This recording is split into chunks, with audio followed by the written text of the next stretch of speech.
आमचा सारे जमी पर हिट झाला. वळूया पुढच्या बातमीकडे. जेएनपीटी कडून निर्यातदारांना मोठा दिलासा देण्यात आलाय. बंदरात अडकलेल्या कंटेनरवरील शुल्कात सवलत देण्याबाबत नोटीस जारी करण्यात आली आहे. निर्यातदारांचा आर्थिक ताण कमी करण्यासाठी ही पावलं उचलली जाणार आहेत. अडकलेल्या कंटेनरचे टर्मिनल यार्डमध्ये साठवण करण्याची सुविधा उपलब्ध करून देण्यात आलेली असून सीमाशुल्क विभागासोबत समन्वय ठेवून इतर बंदरांवरून आलेल्या कंटेनरचे तात्पुरते ट्रान्सशिपमेंट करण्याची व्यवस्था केली जाते. शिवाय वाढीव माल साठवण्यासाठी टर्मिनल्सना अतिरिक्त जागा उपलब्ध करून देण्यात आल्याची माहिती जीएनपीए कडून देण्यात आलेली आहे.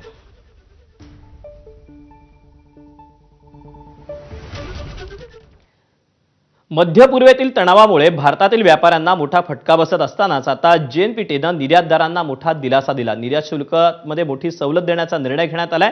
हा निर्णय नेमका काय आपण जाणून घेऊया. बंदरातील टर्मिनलमध्ये अडकलेल्या कंटेनरच्या शुल्कात 15 दिवसांसाठी 100% सवलत ही देण्यात आलेली आहे. 28 फेब्रुवारी ते 14 मार्च या कालावधीसाठी ही सवलत असेल.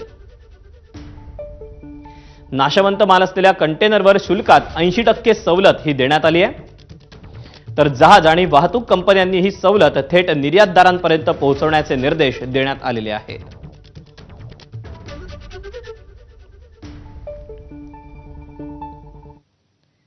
तिथे अमेरिका इराण युद्धामुळे भारतातील माल हा अनेक दिवसांपासून जेएनपीटी बंदरात अडकून पडलाय. दरम्यान याच ठिकाणी काँग्रेसचे नेते नाना पटोले यांनी बंदरावर जाऊन अडकून पडलेल्या मालाची पाहणी केली.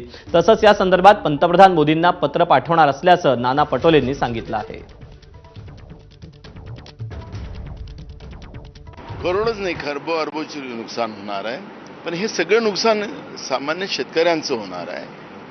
आणि या अन्नदात्याला या पद्धतीने मारून या सरकारला काय भेटेल मला माहिती नाही. पण याला वस्तुस्थिती मी उद्या पत्र मोदी केंद्र प्रधानमंत्र्यांना आम्ही लिहिणार आहे आणि उद्या मी विधानसभेतही हे सगळे प्रश्न मांडणार आहे आणि सरकारने याची तातडीने दखल घ्यावी ही भूमिका आमची राहणार आहे.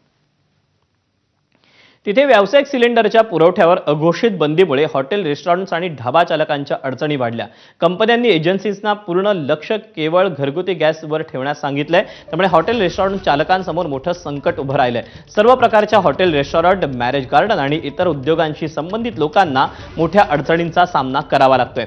व्यावसायिक गॅस सिलेंडरचा पुरवठा प्रभावित झाल्यानं मुंबईतील जवळपास